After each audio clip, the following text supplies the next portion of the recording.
பூர்ணமத இந்த மந்திரம் எல்லா நிகழ்வுகளையும் நிறைவில் பாடுறதா இருந்தாலும் கூட இந்த உபநிஷத்தினுடைய சாந்தி பாட்டம் இது. ஆகினா அதை முதலே சொல்லிட்டோம். இன்னும் எடுத்த உடனே வகுப்பு நிறைவு மந்திரம் சொல்கிறேன்னு நினச்சிக்க வேண்டாம். இந்த உபநிஷத்தினுடைய சாந்தி பாடம். ஆமாம், காலையில் பார்த்தோம் இந்த பிருகதாரண்யக உபநிஷத். இதனுடைய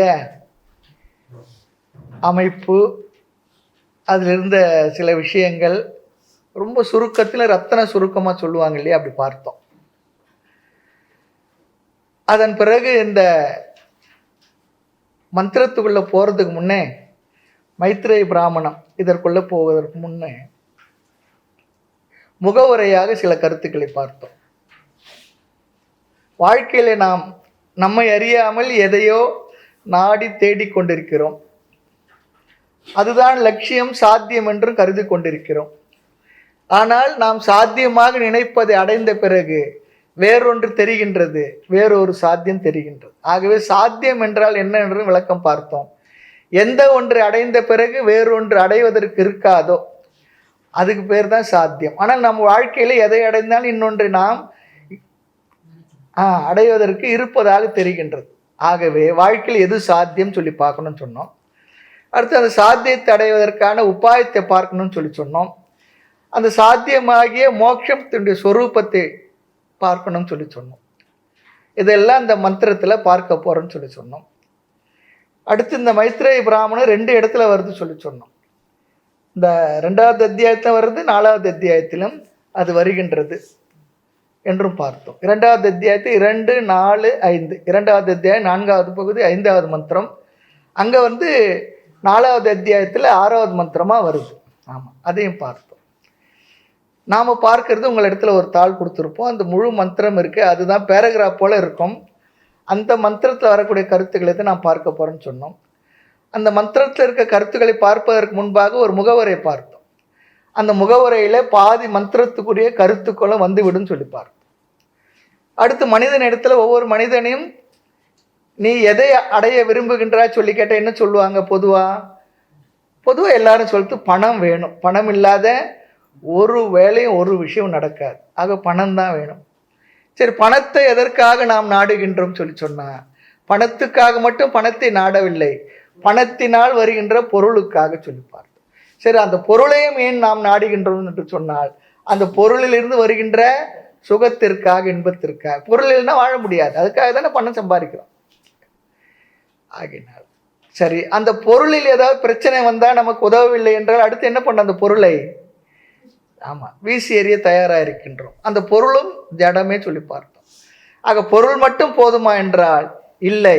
பொருள் மட்டும் நமக்கு ஆறுதலையும் அன்பையும் தருமா என்று பார்த்தால் அது சில சௌகரியங்களை தருமே தவிர அதற்கு மேம்பட்டு ஒன்று இருக்கின்றது என்று சொல்லி பார்த்தோம். நிறைய பேர் பொருளை மட்டும், பணத்தை மட்டும் லட்சியமாக கொண்டவர்கள் என்ன செய்கின்றார்கள்? உறவுகளை, மற்றவர்களை, நட்பை எல்லாம் விட்டுவிட்டு பொருளை சேர்த்து கொள்கின்றார்கள். ஆனால் பொருளை சேர்த்த பிறகு தெரிகின்றது அவர்களுக்கு இது எனக்கு முழுமையை தரவில்லை. அன்பு காட்டுவதற்கு ஆட்கள் தேவை இருக்கிறது, அன்பு காட்டுவதற்கு உயிரோடு உள்ள உறவுகள் தேவைப்படுகின்றது சொல்லி பார்த்தோம். சரி, அந்த உறவுகளும் எதற்காக என்று பார்த்தால் அந்த உறவுகள் நம்மை பண்படுத்தி பக்குவப்படுத்தி நம்மை உயர்த்தி கொள்வதற்காக இந்த உறவுகள் தேவைப்படுகின்ற சொல்லி பார்த்தோம். சரி, இந்த உறவுகளும் முழுமையானதாக சொல்லி பார்த்தால் அந்த உறவுகளும் முழுமையானதாக இல்லை என்கின்ற அளவிற்கு நாம் கொண்டு வந்து நிறுத்தினோம். ஆமாம்,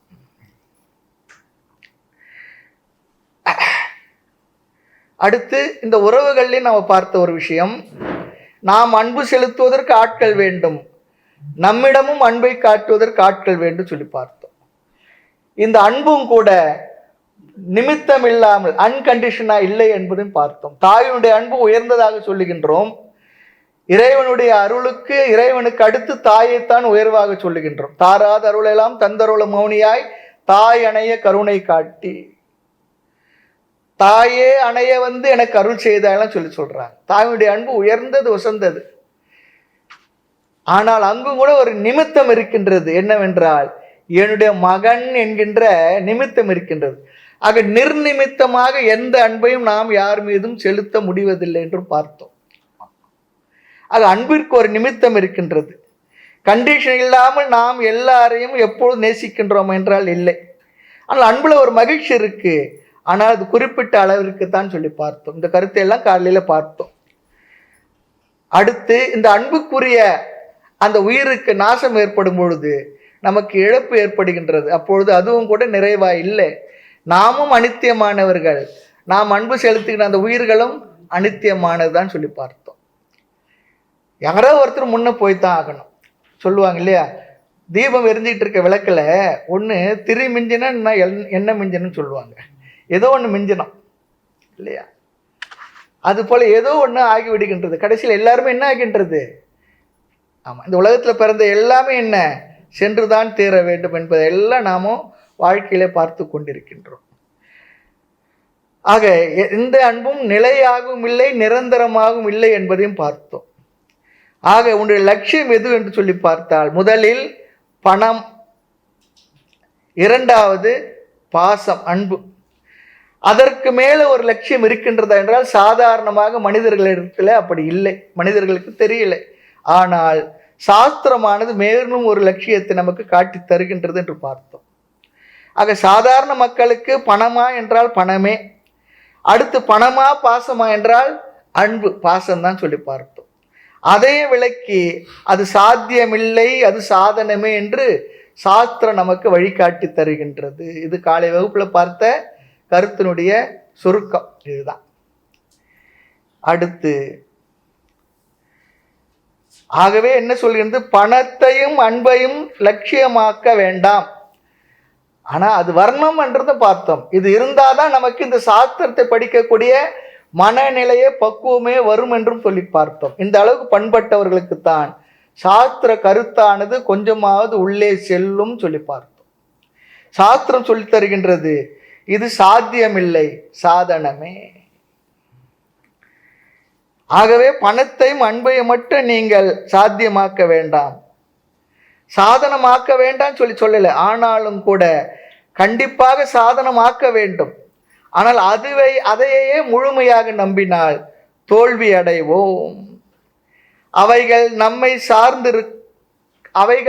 சார்ந்திருக்க வேண்டுமே தவிர நாம் அவைகளை சார்ந்து இருக்க கூடாது சொல்றது. இது ரொம்ப முக்கியமானது. எந்த டிபெண்டன்ஸும் நமக்கு ப்ராப்ளமாக தான் இருக்க முடியும். ஆகவே நான் யார் என்றால் சுதந்திரன். நம்மை நீ சுதந்திரன் என்று அறிவித்து தெரிவித்து நமக்கு நிறைவை கொடுப்பதும் சாஸ்திரத்தினுடைய முழு முதல் வேலையா இருக்கு, அறிவை கொடுப்பதன் மூலமாக. ஆகவே இதிலிருந்து நாம் விடுபடுவதற்கு இன்னொரு கருத்தை சொல்லுவார்கள். நம்மை சார்ந்து இருக்கக்கூடிய பிள்ளையோ மற்றவர்களோ யாரோ, அவர்களை வளர்த்து அவர்களுக்கு அறிவை தந்து தன் காலில் நிற்கின்ற அளவிற்கு நாம் ஆக்கும் வரை நம்முடைய பொறுப்பு இருக்கு. 28, 30, 40 வயசுல நம்ம அப்பா இடத்துல கேட்டுத்தான் செய்ய வேண்டும் என்ற அளவிற்கு பிள்ளைகளையும் வைக்கக்கூடாது, நாமும் அப்படி நடந்து கொள்ளக்கூடாது. அதே முக்கியமா சொல்றாங்க, ரொம்ப முக்கியம் அது. ஆனா நமக்கு என்ன கேட்டு செய்யணும், என்ன கேட்கறதே இல்லை. நாம் இன்னும் பெரிய பில்கேட்ஸ் பெரிய ஆலோசகராக இருந்தது போல நம்மளை கேட்டு தான் செய்யணும், என்ன கேட்கறதே இல்லை. இப்பெல்லாம் அவங்கவுங்க நம்மளை விட ரொம்ப அட்வான்ஸாக இருக்காங்க. வாழ்க்கை மரமத்தெல்லாம் நிறைய இருக்குது, விதவிதமாக இருக்குது. கேட்கணும் தான், ஆலோசனை சொல்லணும் தான். இல்லை என்றாலும் கூட நாம் வருத்தப்படக்கூடாது. அதே நேரத்தில் நமக்கு ஆலோசனை சொல்வதற்கு வாய்ப்பு இருந்தாலும் ஆலோசனை சொல்வதோடு நாம் நிறுத்தி கொள்ள வேண்டும், அவ்வளவுதான். அதுக்கு மேலே நாம் சொல்கிறது ஒரு இன்ச்சு மாறாத அவர்கள் அப்படியே கடைபிடிக்கணும்னு நினைச்சோம்னா நாம் வெற்றிகரமாக தோல்வி அடைவோம். ஆமாம், வெற்றிகரமாக தோல்வி அடைவோம். அதான் உண்மை கூட. அந்த அளவிற்கு நம்மை நாமும் தகுதிப்படுத்தி கொண்டு பக்குவப்படுத்தி கொண்டு வாழ கற்றுக்கொள்ள வேண்டும். இல்லை என்றால் கடைசி வரையிலும் நம்மை அவர்களை டிபெண்ட் பண்ணியிருக்கணும்னு நினைப்போம். அது மூலமாக இன்னொன்று ஆகின்றது, நாமும் அவர்களை டிபெண்ட் பண்ணவர்களாகி கொண்டிருப்போம்.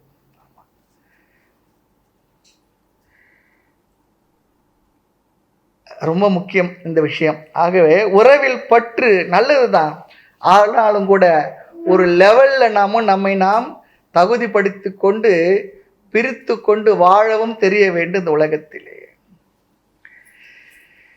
அதான் சொல்லுவாங்க, எல்லா விஷயத்திலையும் குழந்தைகள் மற்றவங்களும் அலோவ் பண்ணுங்க, அலோவ் பண்ணால் லவ் நீடிக்குன்னு சொல்லுவாங்க. ஏன் எடுத்துடுங்க, அலோவ் பண்ணுறது. ஆமாம், அப்போ லவ் நீடிக்குமா? இல்லை என்றால் நாம் என்ன பண்ணுவோம், எமோஷ்னல் பிளாக்மெயிலாம் பண்ணுவோம். உன்னை அப்படி வளர்த்தனே, இப்படி வளர்த்தனே, இல்லையா, கருவேப்பிலை கொத்தாட்ட வளர்த்தனே, உனக்கு ஒரு சோறு ஊட்டி வளர்த்தனே, உன்னை அப்படி பார்த்து வளர்த்தனே, இப்படி பார்த்து வளர்த்தனே. யார் தான் வளர்க்கலாம்? அப்புறம் கேட்பான், ஆமாம் நீ மட்டும்தான் வளர்த்துட்டே, எல்லாரும் தான் வளர்த்தாங்க போயேன் அப்படி சொல்லுவான். இந்த கோழி கூட பாருங்க, அது குழந்தையா இருக்கும்போது எப்படி வளர்க்குது, இறகுலையே வச்சு. அப்புறம் என்ன பண்ணுது, சொல்லிக்கிட்ட உட்காந்து இருக்காது, உன்னை வளர்த்தனே, நான் அப்படி பண்ணல இப்படி பண்ணல. அதுக்காக அதெல்லாம் இருக்குது. அதே மீறி மனிதர்கள் நமக்குன்னு சில உணர்வுகள் இருக்குது, எமோஷன் இருக்குது, அதெல்லாம் இல்லைன்னு சொல்லலை. ஆனாலும் கூட இந்த அளவிற்கு பக்குவத்தை வளர்த்து கொண்டால் நாமும் கடைசி காலத்தில் அல்லது நம்முடைய வாழ்க்கை நிறைவில் ஓரளவிற்கு அமைதியாக வாழ முடியும். இல்லைன்னு சொன்னால் என்ன ஆகும், வாழ்ந்த காலத்தெல்லாம் ஒரு மாதிரி வாழ்ந்து விட்டு கடைசி காலத்தில் துக்கமோ துக்கம், அதிலே மூழ்கி அது சரியில்லை இது சரியில்லை, அவன் செய்யலை இவன் செய்யலை, நான் அப்படிலாம் பாடுபட்டு இப்படிலாம் பாடுபட்டு எல்லாம் அவங்களுக்கே பண்ணினேன், எனக்கு யாரும் செய்யலையே. அதுக்காக வந்தோம். செய்தால் ரொம்ப சந்தோஷம், அப்படி செய்யலைன்னா டபுள் சந்தோஷம்னு சொல்லி நினைக்கிற அளவுக்கு மனசை பக்குவப்படுத்திக்கணும். உண்மை இதுதானே, நம்ம ஒத்துக்கிட்டாலும் ஒத்துக்கலை என்றாலும் உண்மை இதுதான். உண்மை நமக்கு ரொம்ப கசக்கிறது. ஆக உனக்கே உழைச்சேன்னு எல்லாம் சொல்லிக்கிட்டு இருப்போம். அதனால என்ன, நாம் ஜடப்பொருள்களிலிருந்து வெளியே வந்து விட்டு கடைசியில் உறவுகளில் சிக்கி கொள்கின்றோம். நம்ம சொல்ல பணம் கூட பெருசு இல்லைங்க, அதெல்லாம் கூட இல்லைன்னா பரவாயில்லைங்க. உறவுகள் அதிலிருந்து வெளியே வர முடியாத அவஸ்தைப்படுறோம். அதான் சொல்கிறோம், ஒன்றுத்துலேருந்து வெளியே வந்துடுறோம், கடைசியில் வந்து சிக்கிக்கிறது உறவுகள். மனிதர்களிடத்தில் ப்ராப்ளமே அதுதான் சொல்கிறாங்க, உறவுகள் தான். காலம் மாற மாற அனுமதி தர வேண்டும். பற்று வைக்கக்கூடாது சொல்லல, உறவுகள் நல்லது தான், ஜடப்பொருளும் தேவையானது தான். ஆனால் அதையும் தாண்டி வர வேண்டும் என்பது சாஸ்திரத்தினுடைய உபதேசம். இங்கு எதுக்காக இவ்வளோ தூரம் வந்தேன்னு சொன்னால், மைத்ரேயிக்கு வந்த ப்ராப்ளம் இது. அதை நான் உங்களுக்கு மந்திரம் மட்டும் சொல்லியிருக்கேன், இருந்தாலும் கூட அது ஆரம்பத்துலேருந்து வந்தக்கூடிய ஒரு 4 மந்திரங்கள் என்ன சொல்லியிருக்குன்னு மட்டும் சொல்கிறேன். யாக்ஞவல்கியர் அப்படி ஒரு பெரிய மகரிஷி, ஜனக மகாராஜாவுக்கு குருவாக இருந்தவர், அவர் அரசவையில் இருந்தார். பெரிய அற்புதமான ஒரு பெரிய ரிஷி சொன்னால் குடும்பமாக வாழ்ந்தவர்களுக்கு ரிஷிகள் சொல்லி, ரிஷி பத்தினி அப்படின்னு சொல்லுவோம் பாருங்க. அப்படி சந்நியாசம் என்பது வேறு, ரிஷி என்றும் வாழ்ந்திருக்கின்றார். ஆகவே இருந்தாலும் ரிஷியும் சன்னியாசியும் குறைவா சொன்னால் ஞானத்தில் தான் விசேஷம். ஞானத்தை யார் பெற்றிருந்தாலும் அவர் உயர்ந்தவர்கள் தான், அதுதான் இங்கே முக்கியம். ஆமாம், தேற்றம் ஒன்றார் அருட்செயல் நிற்றியல் வீட்டரம் துறவரம் 2 மேன்மையின் தாய்மன்னர் சொல்வார். சன்னியாசி ஆகிட்டு ஞானத்தை பெறாம இல்லறவாசியார் ஞானத்தை பெற்றிருந்தா யார் உயர்ந்தவங்க சொல்லுங்களேன்? உசந்தவங்க. ஞானத்தில் தான் உயர்வு இருக்கு. அதுக்காக சன்னியாசி ஆனால் தான் ஞானம் பெற முடியும், அவன் தான் மோட்சம் அடைய முடியும் அப்படியும் இல்லை. கிரகஸ்தனாக தான் ஞானத்தையே பெற முடியாது அப்படியும் இல்லை. ஆமாம், ஒரு வகையில் சொல்ல போனால் சன்னியாசத்துக்கும் ஞானத்துக்கும் சம்பந்தமே இல்லை. சந்நியாசம் என்பது நம்மை பக்குவப்படுத்துவதற்காகவும் ஒரு சந்நியாசம் இருக்கு. அடுத்து சாஸ்திரம் படித்து ஞானத்தை பெறுவதற்காக வாழ்க்கை அர்ப்பணிப்பதற்கு இருக்கு. சாஸ்திரமானது சந்நியாசத்தை ஒத்துக்கிறதே எதற்காக என்றால், எனக்கு கடமைகள் இருந்தால் நிறைய பிரச்சனை இருக்கு, ஆகவே கடமைகளிலிருந்து விலகி நின்று ஒருமுகப்பட்ட மனதோடு சாஸ்திரத்தை முழுமையாக கற்பதற்கு முழு நேரத்தை செலவிட வேண்டும் என்று யார் நினைக்கின்றார்களோ அவர்களுக்கு மட்டும்தான் சாஸ்திரமானது சந்நியாசத்தை அனுமதிக்கின்றது. அது சன்னியாச வாழ்க்கைக்கு வந்துட்டு சாஸ்திரத்தை படிக்காத இருந்தால் தப்பு.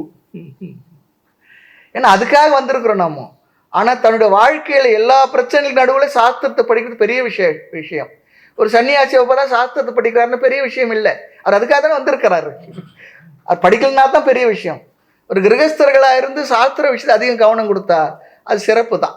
ஆமாம், அதில் அப்படிப்பட்ட யாக்ஞவல்கியர் தன்னுடைய மனைவியாகிய மைத்ரேயிக்கு உபதேசித்த பகுதி இது. இந்த உபநிஷத்தினுடைய 2வது காண்டம் இவருடைய பெயரால் யாக்ஞவல்கிய காண்டம் என்று அல்லது முனி காண்டம் என்று வழங்கப்படுகின்றது. மகானாக இருந்த அவருக்கு ஏற்ற மனைவியாக இருந்தவள் மைத்ரேயி. யாக்ஞவல்கியரும் மைத்ரேயும் இந்து தத்துவத்தினுடைய ஆதி ஆச்சாரியர்களாக போற்றப்படுகின்றார்கள். அப்படி யாக்ஞவல்கியர் தம்முடைய இல்லற வாழ்க்கை சிறப்பாக வாழ்ந்த பிறகு இல்லற வாழ்க்கையை துறந்து வனத்தில் சென்று வாழ வேண்டும் என்று முடிவு பண்றார். தவ வாழ்க்கையை விரும்புகின்றார். அவருக்கு 2 மனைவி இருந்தாங்க. ஒருவர் மைத்ரேயி, இன்னொரு மனைவி பேர் காத்தியாயினி. அவர் ஒரு நாள் மைத்ரேயி அழைத்து தன்னுடைய மனம் துறவை நாடுவதை பற்றி கூறினார். அவர்கள் இருவர்களுக்கும் நடந்த உரையாடல் பற்றியதுதான் இந்த பகுதியே. ஒரு நாள் யாக்ஞவல்கியர் மைத்ரேயை அழைத்து சொல்றாராம், ஓ மைத்ரேயி, நான் வாழ்க்கையின் இந்த நிலையை விட்டு விட விரும்புகின்றேன். அது எனக்கு சிறப்பாக தோன்றுகிறது. இத்துடன் காத்தியாயினுடன் உன்னுடன் உள்ள இந்த பந்தத்தை விட்டு விலக விரும்புகின்றேன்னு சொல்றார். நம்முடைய சமயத்தில் வாழ்க்கையை 4 படிகளா சொல்லியிருக்கு. மாணவ பருவம், பிரம்மச்சரியம், படிப்பதற்கான பருவம். அடுத்து கிருகஸ்தம், இல்லறம்.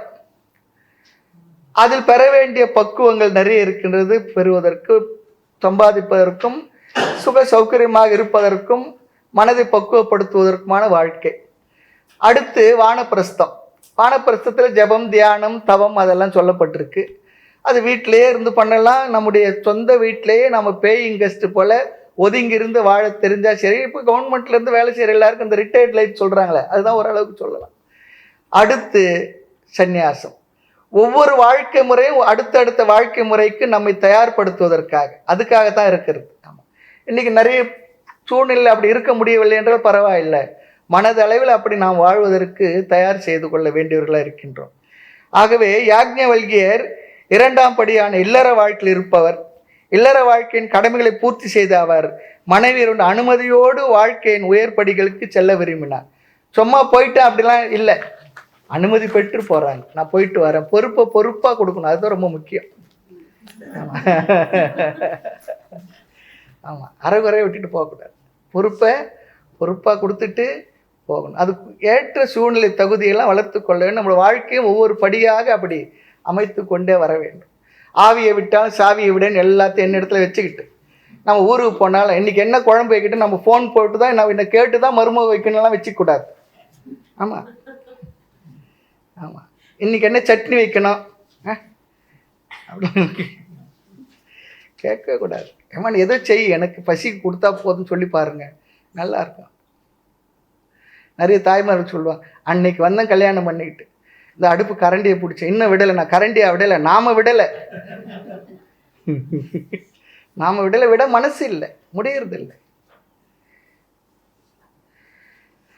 ஆகிங்களா அவர் பார்த்தார், தான் சம்பாதித்த பொருள்களை, செல்வத்தை எல்லாம் 2 மனைவியருக்கும் பகிர்ந்து அளித்து விட்டு துறவு வாழ்க்கை ஏற்றுக்கொள்வது யாக்ஞவல்கியருடைய எண்ணம். இங்கே யாக்ஞவல்கியருடைய வாழ்க்கையில் ஏன் தவத்துக்கு போனார் சொன்னா, பெரிய ஞானி, மகாத்மா, சந்தேகம் இல்லை, எல்லாருக்கும் ஞான உபதேசத்தை செய்தவர், பெரிய சாஸ்திரஜன். இருந்தாலும் கூட சிரவண மனத்துக்கு பிறகு எல்லாருக்கும் வர கஷ்டம் என்ன? எல்லாருக்கும் அறிவு இருக்குது, ஆனால் அறிவில் நிற்க முடியாத எல்லாருக்கும் கஷ்டம் இருக்குது.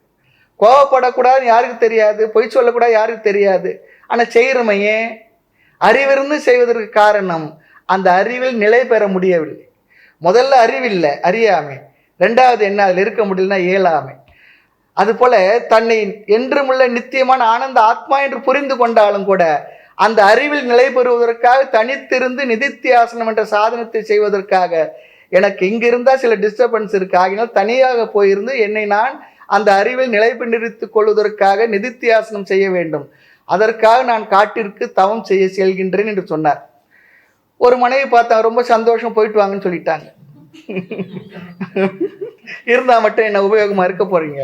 ஒரு பால் போய் வாங்கிட்டு வர போகிறீங்களா, ஒரு மளிகை கடைக்கு போக போகிறீங்களா, உட்காந்த இடத்துல எல்லாம் வரணும், தட்டில் கையை கூட கழுவுறது இல்லை இல்லையா, துணியை துவைக்கிறதுல அதை கூட மடித்து கூட வைக்க முடியறதுல நான் தான் பண்ணிக்கிட்டு இருக்கேன் எல்லாம். சரி போயிட்டு வா, தொந்தரவு அப்படி சொல்லிட்டாங்க. இன்னொரு அம்மா கேட்டாங்க, அவங்க தான் மைத்ரேயி. அவர் சொன்னதை கேட்டுட்டு மைத்ரேயி கேட்குறாங்க, சுவாமி, இந்த பூமி முழுவதே செல்வத்தால் நிறைத்து அந்த பூமி எனதாக இருந்தாலும் கூட அது எனக்கு மரணமில்லா பெருநிலையை தருமான்னு கேட்குறாங்க. என்ன கேள்வி பாருங்க, என்ன கேள்வி. இன்னொன்று இருக்குது, நிறைய வீடுகளில் ஆண்களுக்கு எதனால் ஒரு சின்ன பிரச்சனைனால உடனே அவங்க கையாளுற ஆயுதம் என்ன தெரியுங்களா? நான் ஆசிரமத்துக்கு போய்ட்டேன், சாமியாராக போய்ட்றேன். அப்படி சொன்னால் நீங்கள் என்ன தெரியுங்களா பண்ணணும்? அடுத்து எந்த ஃப்ளைட்டுக்கு போகிறீங்கன்னு டிக்கெட் வாங்கி கையில் கொடுத்துருங்க. இங்கே ஒருவேளை காப்பி ஒட்டிட்டு இருக்க முடியல, இவர் போய் அங்கே இருக்க போகிறாராக்கும். ஒன்றும் முடியாது. எப்போயா போகிறேன்னு சொல்லி கேட்கணும். கேட்க மாட்டோன்றதால தான் அவங்க அப்படிலாம் சொல்கிறாங்க. அப்படிலாம் இல்லை, சும்மா இதெல்லாம் வாழ்க்கையில் அப்படின்னு நடந்துக்கிட்டு இருக்கு. பாவம் அவங்களும் சொல்லணும் இல்லையா? அவங்க என்ன பண்ணுவாங்க? அம்மா அப்பா இருந்தாங்கன்னா அம்மா விட்டு கோச்சிக்கிட்டு போகலாம், அப்புறம் அதுக்கும் போக முடியாது. அவங்க எங்கே போவாங்க? இதெல்லாம் இருக்கு. ஆக இந்த பூமியை முழுக்க செல்வத்தால் நிறைத்து கொடுத்தா கூட அது எனக்கு மரணமில்லா பெருநிலை தருமான்னு கேட்குறாங்க. அதற்கு யாக்ஞவல்கியர் சொல்றார், தராது. உண்மையை சொல்ற, தராதுமா. கணவன் மனைவிக்குள்ள நடக்கிற சம்பாஷணை பாருங்க. அதனால தான் சொல்றோம், ஆரம்ப காலத்தை விட வயது ஆக ஆக ஆக நம்ம பக்குவம் பெருக பெருக பெருக அதன் பிறகு வாழ்வதற்கு அதுதான் ஒரு உயர்ந்த ஒரு வாழ்க்கை, ஒரு மனநிலை, ஒரு பாவனையோடு மற்ற உணர்வுகளிலிருந்தெல்லாம் விடுபட்டு ஒரு உயர்ந்த வாழ்க்கைக்கு வரக்கூடிய மனநிலை அது. தராதுன்னு சொல்லிடுறார். ஏராள பொருட்களுடனும் செல்வத்துடன் வாழ்பவருடைய வாழ்க்கை எப்படி இருக்குமோ அப்படித்தான் உன்னுடைய வாழ்க்கை இருக்கும்னு சொல்றார். செல்வத்தால் மரணமில்லா பெருநிலை அடைய முடியும் என்ற நம்பிக்கைக்கு இங்க இடமில்லைன்னு சொல்லிடுறார். தெளிவா சொல்லிடுறார். மந்திரங்கள் அப்படிதான் சொல்றது. ஆக மைத்ரேயனுடைய மேலான மனநிலையை காட்டுகின்ற பகுதி இது. அந்த அம்மாவோட மனசு அப்படின்னா தத்துவ விசாரத்து தகுதியான மனநிலை பெற்றிருக்கிறாங்கன்னு சொல்லி அர்த்தம். அந்த அம்மா தத்துவ விசாரம் செய்திருக்கு. இருந்தாலும் கூட இந்த கேள்வியில இன்னொன்று உள்ள ஒளிஞ்சுக்கிட்டு இருக்கு. சேர்ந்து வாழ்ந்திருந்த இவரை நாம் பிரிய வேண்டுமே என்ற மனநிலையும் உள்ளுக்குள்ள இருக்கு. அதுவும் கூட இருக்கு. இல்லைன்னா பரவாயில்ல, போயிட்டு வாங்க, எதுக்காக போறீங்க, சொல்லிட்டு போங்கன்னு சொல்லிடலாம். ஆனால் கேட்குறாங்க அந்த அம்மா. நிறைய நேரத்தில் இப்படி ஒன்று இருக்கு. அவங்க யாரும் நம்ம யாரும் தெரியாது, சேர்ந்து கொஞ்ச நாள் பழகி இருந்துன்னு சொல்லி சொன்னா வீடுகள்லேயே பார்க்கலாம். பக்கத்தாக்குள்ள வீடு வருவாங்க குடுத்தன இருந்த இடத்துல. சில பேர் தான் பக்கத்து வீட்டுக்காரங்க அன்பா இருப்பாங்க.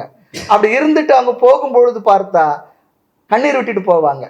போக வேண்டியது இருக்கு, இன்னொரு இடத்துக்கு போக வேண்டியது. அப்படியே அன்பா இருக்கிற பக்கத்து வீட்டுக்காரங்களும் அமைஞ்சிருக்கிறாங்க. ஆக மைத்ரேயனுடைய மேலான மனநிலை காட்டுகின்ற பகுதி இது. எப்படி யாக்ஞவல்கியர் இல்லற வாழ்க்கை கடமைகள் நிறைவு செய்து விட்டு உயர்ந்த ஒரு வாழ்க்கையை நாட தயாரானாரோ அப்படியே மைத்ரேயும் தயாராகி கொண்டு வந்தார்கள் மனதளவில். இதுல ஒரே வேறுபாடு என்னவா? யாக்ஞவல்கியர் ஆன்மீக உண்மைகளை கண்டவராக இருந்தார்.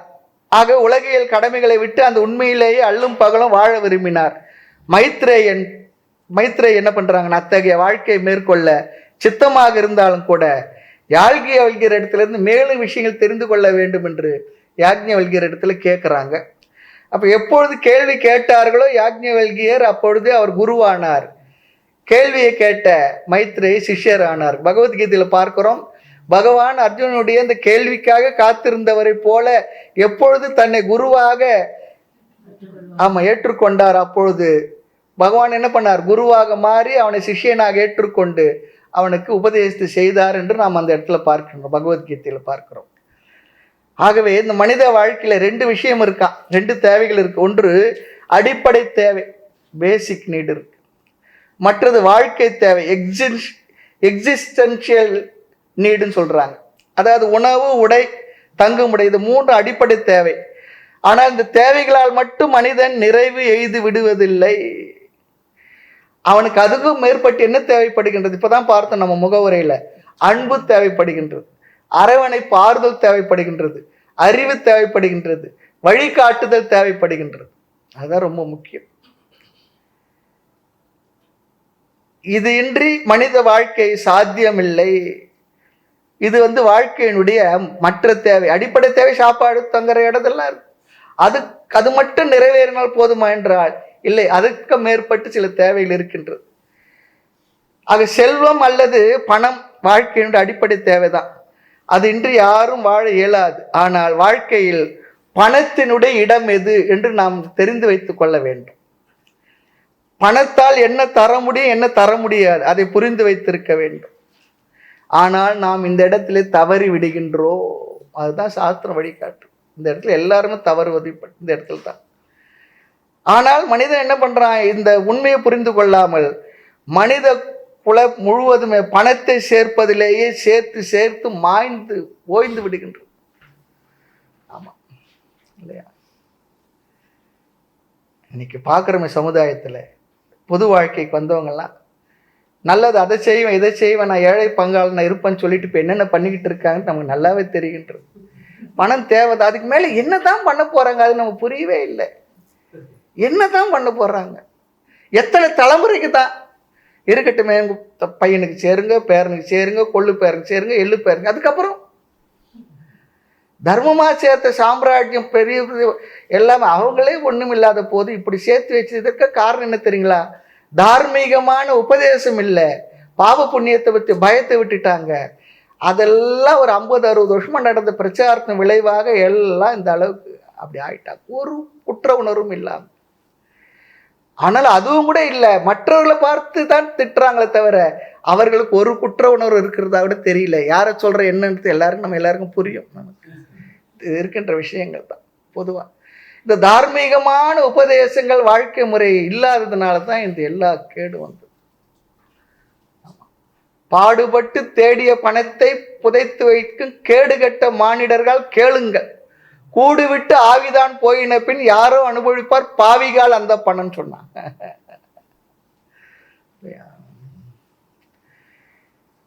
ஆகவே பணத்தை சேர்ப்பதில் மனித குலம் மாய்ந்து விடுகின்றது. இங்க யாக்ஞவல்கியர் பணத்தின் இடத்தை அற்புதமாக விளக்குகின்றார். பணத்தால் உயர் வாழ்க்கை பெறுவதற்கான நம்பிக்கையே கிடையாது. பணத்தால் மனிதனுக்கு இன்பத்தையோ பாதுகாப்பையோ நிம்மதியோ தர இயலாது. அதெல்லாம் இங்க சொல்றார். இதெல்லாம் தான் சாஸ்திரமானது நமக்கு கொடுக்க விரும்புகின்ற அறிவுரை. அதுக்காக ஒன்று ஞாபகம் வச்சுக்கோங்க, காலையில் வகுப்புல பார்த்த போல பணமே தேவையில்லையானா அப்படி சொல்லவே இல்லை. அது இங்க உபதேசம் இல்லை. அது தேவை தேவை தேவைதான், இல்லைன்னு சொல்ல. ஆனால் அதனுடைய வரையறை என்ன என்பதை புரிந்து கொண்டு அதற்கு மேற்பட்டு வாழுங்கள் என்பது தான் இங்க நமக்கு உபதேசம். இல்லை என்றால் சாஸ்திரம் தவற வழிகாட்டிடுன்னு சொல்லிட்டோம். நம்ம சாஸ்திரத்தை படிக்க போனேன், அதை நம்பி நான் இப்படி ஆயிட்டேன் அப்படிலாம் வந்துடக்கூடாது. பின்னால நிறைய பேர் சொல்லுவாங்க, சாமியார் அது இது பூதம் கோயில் குளம் சுத்தனேன் எல்லாத்தையும் இப்போ நான் இப்படி உட்காந்துருக்கேன் அப்படின்னா போனதுடைய பிரயோஜனமே இல்லாத போயிடும். அப்படியும் இல்லை. ஆக மைத்ரேயி பதில் சொன்னாலாம் இந்த வார்த்தை கேட்ட பிறகு, எனக்கு மரணமில்லா பெருநிலையை தர முடியாத செல்வத்தை வைத்துக்கொண்டு நான் என்ன பண்றதுன்னு கேட்குறாங்க. நம்ம என்ன பண்ணுவோம், சரி போயிட்டு வாங்க, இருக்கிற பணம் அது இது ஏடிஎம் கார்டு அதனுடைய என்னது பின் நம்பர் அதெல்லாம் கொடுத்துட்டு போங்க. எங்கேயோ போயா எனக்கு அதெல்லாம் கொடுத்துட்டு போ. ஆமா நான் சௌகரியமா அப்படித்தான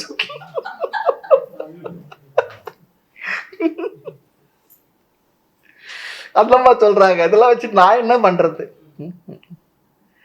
எனவே தங்களுக்கு என்ன தெரியுமோ, எதை அடைய வேண்டும் என்று நீங்கள் செல்லுகின்றீர்களோ அதை எனக்கு உபதேசம் செய்து விட்டு செல்லுங்கள். எவ்வளவு அழகா இருக்கு பாருங்க. அதை கொடுத்துட்டு போங்க. ஆக வாழ்க்கை வசதிகள் அனைத்தையும் தரவல்ல செல்வத்தை துறக்க யாக்ஞவல்கியர் சித்தமாக இருந்தார். நம்ம தேசத்துல பாருங்க, இப்படி எண்ணற்ற மகான்களை பார்க்கலாம். தாய்மன்னர் பார்த்தா உயர்ந்த ஒரு பதவி, எல்லாத்தோட அப்படிதான் பறந்து வாழ்ந்தார். விட்டுட்டு போற மனசு வந்தது. விட்டுட்டு போன விற்பட ஐயோ விட்டுட்டுமேன்ற எண்ணம் கூட அவங்களுக்கு வரல. பட்டினத்தடிகள் எப்படி இருந்தார்? பெரிய ரத்தன வைர வியாபாரி, அரசனுக்கு நிகராக வாழ்ந்தவர். அவரும் அப்படிதான். அது போல இன்னைக்கும் இருக்காங்க, நிறைய பேர் இருக்கிறாங்க. தாய்மன்னர் பட்டினத்தார் பற்றி சொல்லுவார், பாரனைத்தும் பொய்யனவே பட்டினத்து பிள்ளையை போல் ஆறும் துறக்கை அரிதறிது. செல்வ பட்டினத்தார் பத்ரகிரி பண்புணர்வது என்னாலும் அவர் ராஜாவா இருக்கட்டும் சாதாரணமா இருக்கட்டும் எல்லாருமே இந்த செல்வத்துடைய வரையறையை புரிந்து கொண்டு விட்டு விடுவதற்கு துணிச்சலோடு சென்று இருக்கின்றார். ஆமா, துணிந்தான் சொல்றார் கைவேல் நவநீதாசு. துணிச்சல் வந்துதான் அவங்களுக்கு. அந்த செல்வத்தை விட உயர்ந்த ஏதோ ஒன்றை அவர் பெற்று இருந்ததால் தான் அவரால் அவ்வளவு எளிதாக செல்வத்தை விட முடிந்ததுன்னு சொல்றார். உத்தவ கீதையில எது மகாராஜா அவதூத சன்னியாசி எடுத்து வந்து கேட்கிறான், இவனுக்கு எல்லாம் இருந்தும் இவனால சந்தோஷமா இருக்க முடியல, அவருக்கு எதுவுமே இல்லை, மரத்தடியில் தான் இருக்கார், கவிப்பினம் கூட இல்லாத உட்காந்துக்கிட்டு இருக்கா. அவர் இடத்த வந்து கேட்குறான், நீங்கள் இவ்வளோ சந்தோஷமாக இருக்கிறீங்களே, நம்ம சொல்லுவோம் இல்லையா, அது போல இருக்கு. நீங்கள் இவ்வளோ சந்தோஷமாக இருக்கீங்களே, எதுவுமே இல்லை, எப்படி உங்களால் இவ்வளோ சந்தோஷமாக இருக்க முடியுது? என்ன இடத்துல எல்லாம் இருக்குது, அந்த அளவு சந்தோஷமாக இருக்க முடியலையே. ஆகினால நீங்கள் என்னை விட ஏதோ உங்கள் இடத்துல இருக்குது, அதை எனக்கு சொல்லிக் கொடுங்கன்னு கேட்குறான். உத்தவ கீதை அப்படி தான் ஆரம்பிக்கிறது. அற்புதமான கீதை தான் அது கூட. நிறைய நியாயங்களை, ஆமாம், எல்லா விதமான குருமார்களையும் சொல்லி நடுவில் வேதாந்த விஷயம் வந்து ரொம்ப நல்லா இருக்குது உத்தவ கீதை கூட. உத்தவருக்கு பகவான் கிருஷ்ணர் தன்னுடைய இறுதி நாட்களில் வைகுண்டம் போகிறதுக்கு முன்னே கேட்டபொழுது சொன்ன உபதேசங்கள், அது உத்தவருக்கு சொன்னது உத்தவ கீதை. பெரிய போர்ஷன் இருக்காது, 1000க்கும் மேற்பட்ட ஸ்லோகங்கள். பகவத்கீதையாவது 700 ஸ்லோகம், உத்தவ கீதை 1000க்கும் மேற்பட்ட ஸ்லோகங்கள். நிறைய விஷயங்கள் இருக்கு. நமக்கு பெரியவங்க நிறைய தான் கொடுத்துட்டு போயிருக்கா, நாம தான் ஒன்றையும் படிக்கிறது இல்லை. அதனால தான் என்ன நிறைய கொடுத்துட்டு போயிட்டாங்கன்னு நினைக்கிறேன்.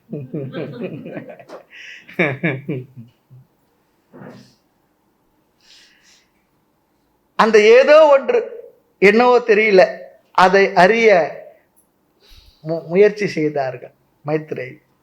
இந்த செல்வம் எனக்கு மரணமற்ற வாழ்க்கையை தர இயலாது என்று நீங்கள் சொன்னால், எந்த செல்வம் எனக்கு அதனை தருமோ அதை உபதேசியுங்கள் என்பது மைத்ரேயுடைய கேள்வி. அவர் சொல்றார், ரொம்ப நல்லது. அவர் சந்தோஷமாயிடுச்சு. ஆமாம், சந்தோஷமாயிடுச்சு.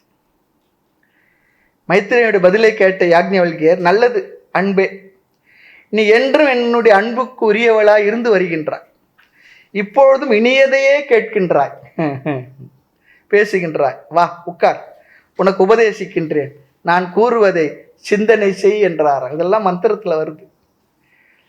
எப்படி கைவல்லி நவநீதத்தில் அந்த சிஷ்யனானவன் தன்னுடைய அவ்வளோ துக்கத்துக்கு இல்லையா, வலையில் பட்டு விடுபட்ட மான் போல ஓடி வந்து குருவினிடத்தை தஞ்சம் அடைஞ்ச சிஷ்யனை அப்படி ஓடி வரான் வருத்தப்பட்டு. அவனை அருக அமர்த்தி அவனுக்கு ஆசுவாசப்படுத்தி அமைதிப்படுத்தி, நான் சொல்கிறேன் கேள், என்னுடைய துன்பத்தான் தீர்க்கறதுக்கு ஒரு மருந்து உங்கள் இடத்துல இருக்கான்னா, உன்னுடைய துயரத்தெல்லாம் தீர்க்க மருந்து என் இடத்துல இருக்கு. ஆனால் ஒரே ஒரு விஷயம், சொன்னதை கேட்பாயாகில் உன் தொடர்பவன் தொலைவும் என்ற, நான் சொல்கிறபடி கேட்டினா உனக்கு இந்த துன்பமெல்லாம் தீர்த்திட முடியும்னு சொல்கிறார்.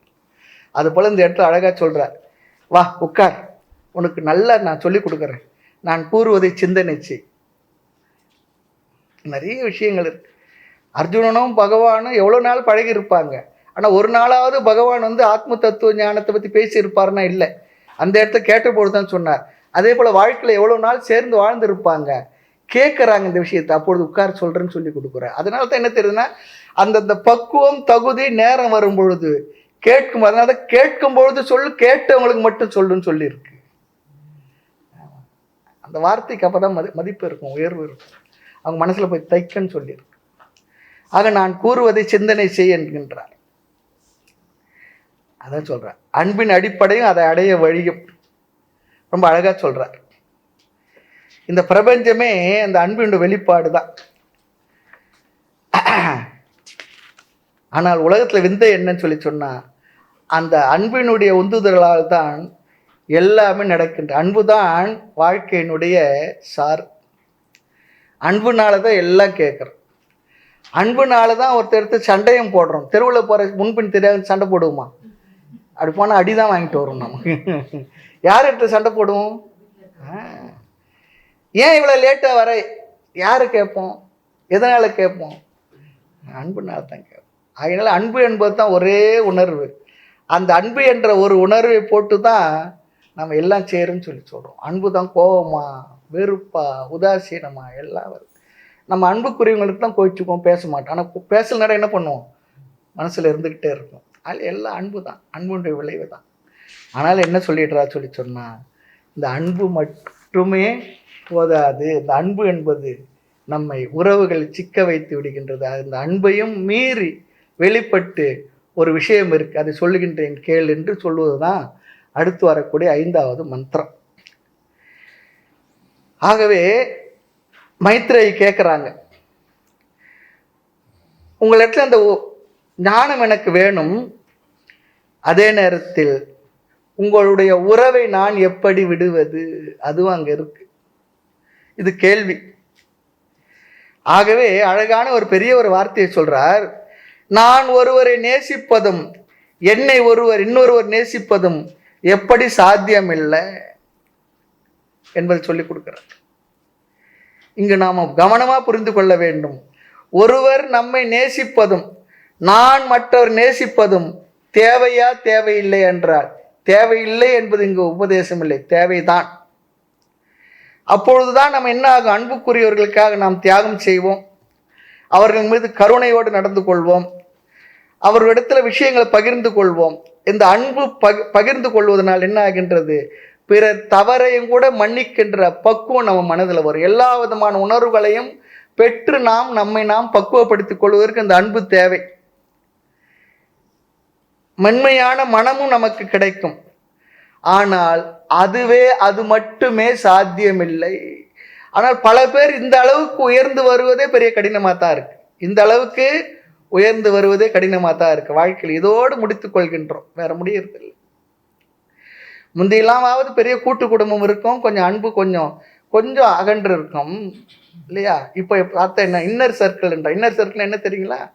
அவர், அவங்க மனைவி, அந்த 2 குழந்தை, அவ்வளோதான். அதான் இன்னர் சர்க்கிள். அதுக்கு மேலே போகிறதில்லை. அம்மா அப்பாலாம் அவுட்டர் சர்க்கிள் ஆயிடுறாங்க.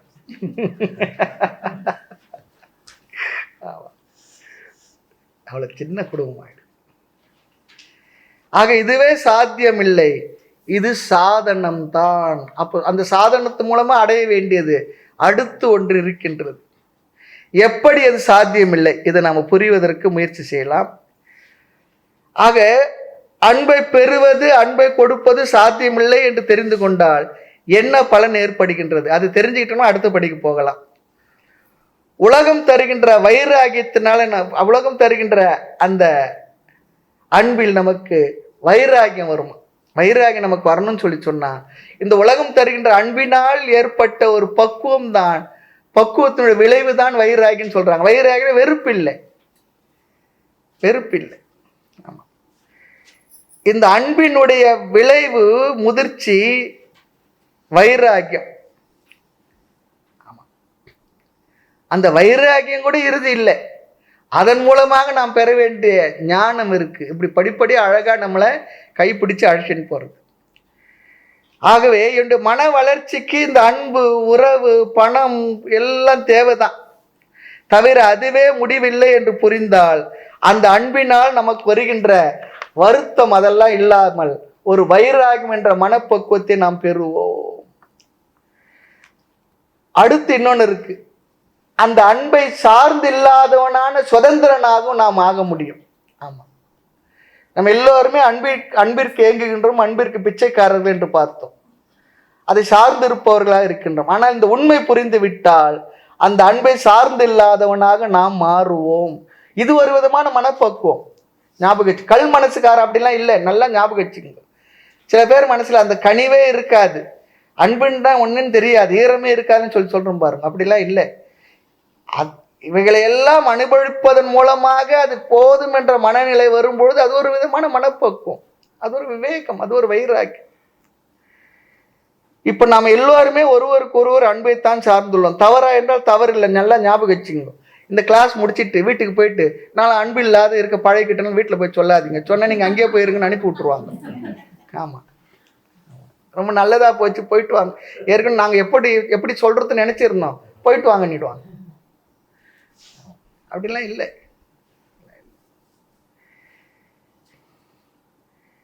பொதுவா நமக்கு யாரோ ஒருத்தர் 2 வார்த்தை அன்பா பேசினாங்கன்னா எவ்வளவு மனசு குளிர்ந்து விடுகின்றது. கோபமா பேசினா எவ்வளவு வேதனை இருக்கு, புரியுது. இது எதை காட்டுதுன்னா எல்லோருமே அன்புக்கு நாம் இயங்குகின்றவர் என்பதை தான் அது காட்டி தருகின்றது. ஆகவே ஏன் அன்பு என்பது சாத்தியமில்லை சொல்லி சொன்னா, சாத்தியம்னா என்னன்னு இப்ப நம்ம பார்த்தோம். எதை அடைந்த பிறகு வேறொன்றும் அடைவதற்கு இருக்காதோ, அடைந்த பிறகு நாம் அதை நீக்க முடியாதோ, நீக்கினால் அது சாத்தியமில்லை, நீக்க முடியாதோ, எதை நீக்க முடியாது, அதுதான் நமக்கு சாத்தியம் என்று லட்சியம் என்று நாம் பார்த்தோம், லட்சணத்தை பார்த்தோம். ஆகவே ஏன் அன்பு சாத்தியமில்லை என்றால் அவர்களால் முழுமையான அன்பை நம் மீது செலுத்த முடியாது, இம்பாசிபிள். இதுதாங்க முக்கியமான இடம், இதுதான் பெரிய குண்டு. நீ அன்பு அன்பு சொல்கிற உண்மை தான். அதனால அந்த பக்குவெல்லாம் கிடைக்கிறது உண்மை தான். அது ஒரு மனப்பக்குவத்தை தருது உண்மை தான். வைராகிய விவேகெல்லாம் வருது, அதெல்லாம் உண்மை தான். ஆனால் இதுக்குள்ளே ஒரு பெரிய ரகசியம் இருக்குது. ரகசியத்துக்கெல்லாம் ரகசியமான ஒரு விஷயம் இருக்குது. நீ யாரை யார் மீது அன்பை செலுத்துகின்றாயோ, உன் மீது அன்பை அவரை செலுத்த வேண்டும் நினைக்கின்றாயோ, அவர்களால் உன் மீது அன்பை, முழுமையான அன்பை உன் மீது செலுத்த முடியாது. இம்பாசிபிள். பிளவுபடாத அன்பை உன் மீது செலுத்த முடியாது. அப்பொழுது அவர் செலுத்துகின்ற அன்பு பிளவுபட்ட அன்புதான் என்பதை தான் இங்கே முக்கியமாக சொல்கிறார். எதுக்காக, யார் எதுக்காக அன்பு ஏன் செலுத்துகின்றார், அந்த உண்மையை தெரிஞ்சுக்கிட்டோம். கொஞ்சம் கடினமாக தான் இருக்கும். இந்த கடினமான உண்மையை மைத்ரேயிக்கு யாக்ஞவல்கியர் சொல்லிக் கொடுக்குறார். சாஸ்திரம் நமக்கு சொல்லிக் கொடுக்கறது. நான் மற்றவர்களை முழுமையாக உண்மையில் நேசிக்க முடியாது. நானும் மற்றவர்களுக்கு கொடுக்கும் அன்பு அப்சல்யூட்டா இருக்காது, கொடுக்க முடியாது. பிளவுபட்ட அன்பைத்தான் தர முடியும். இதுவே உண்மை. ரகசியங்களில் எல்லாம் பெரிய ரகசியம். இதை நீ கண்டு கொள்ள வேண்டும். ஆமா, எப்படின்னா எனக்கு கொஞ்சம் வைத்து கொண்டுதான் பிறருக்கு கொடுக்க முடியும்னு சொல்றார். அது எப்படி இருக்குன்னா, இந்த பிளட் டொனேஷன் கொடுக்கும்பொழுது, பிளட் டொனேஷன் கொடுக்குற எல்லா ரத்தத்தையும் எடுத்துக்குவார் டாக்டர். 250 ml இன்னொரு கணக்கு வச்சிருக்காங்க. மீறி போனால் கொஞ்சம், அதுக்கு மேலே எடுக்க மாட்டாங்க. அதுக்கு மேலே எடுத்தாங்கன்னா கொடுக்குற ஆள் கோயந்தா ஆயிடுவார். அப்படி எடுக்க மாட்டாங்க, கொஞ்சம் தான் எடுப்பாங்க, ஓரளவு தான் கொடுப்பாங்க. நமக்கு வேணுமே. அது போல அது சொல்றார், நீங்க யார் மீது அன்பு செலுத்துறீங்களோ அவங்களுக்கு ஒரு பைத்தியம் பிடிக்கட்டும், வேற எதுனா இருக்கட்டும், அவங்களுக்கு தொடர்ந்து வைத்தியம் பார்க்க வேண்டிய தேவை உங்களுக்கு ஏற்படட்டும். அப்போ பாருங்க அவங்கவுங்க மீது வச்சிருக்க அன்பைன்னு சொல்றாங்க. அப்போ தெரியும். வெளியே சொல்லனாலும் மனசுக்குள்ள என்ன நினைப்போம், எப்படா இது போகுமோ தெரியல.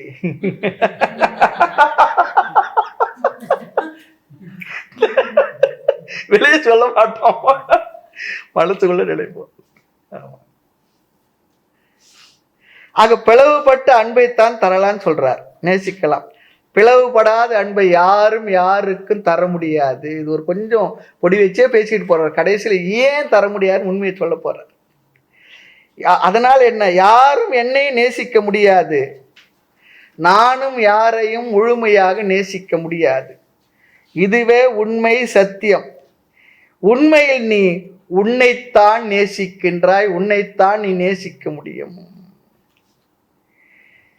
ஏனென்றால் நீ யாரை நேசிக்கின்றாயோ அவர்களை நேசிப்பதன் மூலமா உனக்கு மகிழ்ச்சி ஏற்படுவதால், அந்த நேசிப்பு உனக்கு மகிழ்ச்சியை தருவதால், நிறைவை தருவதால், அதற்காகத்தான் நீ அவர்களை நேசிக்கின்றாய். நீ நேசிக்கின்ற பொருள் உனக்கு மகிழ்ச்சியை தரவில்லை, நிறைவை தரவில்லை என்றால் நீ நேசிப்பாயான்னு கேட்கிறார்.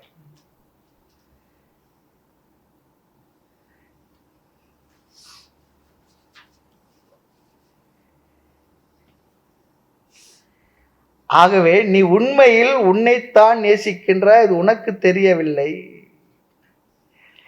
இந்த புரிந்த அறிவுடைய பலன் என்ன, ரொம்ப அழகா சொல்றார். நான் மற்றவர்கள் நேசிக்க வேண்டும் என்பதும், என்னை மற்றவர்கள் நேசிக்க வேண்டும் என்பதும் நான் என்ன பண்ண மாட்டேன், அதை மட்டுமே நான் லட்சியமாக வைக்க மாட்டேன்.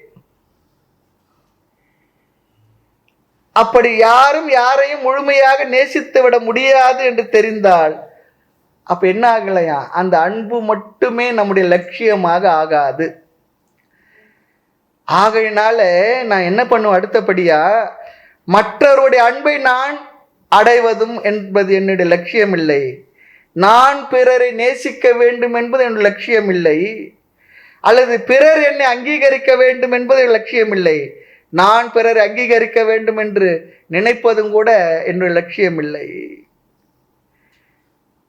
ஆனால் இந்த உலகத்தில் இப்போ என்ன பண்ணிக்கிட்டு இருக்கோம், இதுக்கு தான் முயற்சி பண்ணிக்கிட்டு இருக்கோம். அன்பா ஒரு வார்த்தை பேச மாட்டோம். எவ்வளோ நாளாக இருக்குது, இவ்வளோ நாள் பண்ணிக்கிட்டு இருக்கோம். என்னைக்குன்னா அன்பா ஒரு வார்த்தை கேட்டிருப்பார். எத்தனை நாள் டேபிளில் உட்கார சாப்பாடு போட்டிருக்கேன், ஒரு நாளாவது நீ உட்காருமா நான் சாப்பாடு போடுறேன்னு அந்த மனுஷன் போட்டு எனக்கு பரிமாறி தட்டு கழுவி இருப்பாரா? இல்லையா? இருக்கிறது தானே. டெய்லி அவங்க தான் நமக்கு பரிமாறணும், நாம தான் சாப்பிடணும். இல்லை, ஒரு நாளைக்கு நீ உட்காருமா நான் இன்னைக்கு சமைச்சு போட்டு, அது வேற சமைச்சா சாப்பிட முடியுமான்னு அது வேற விஷயம்.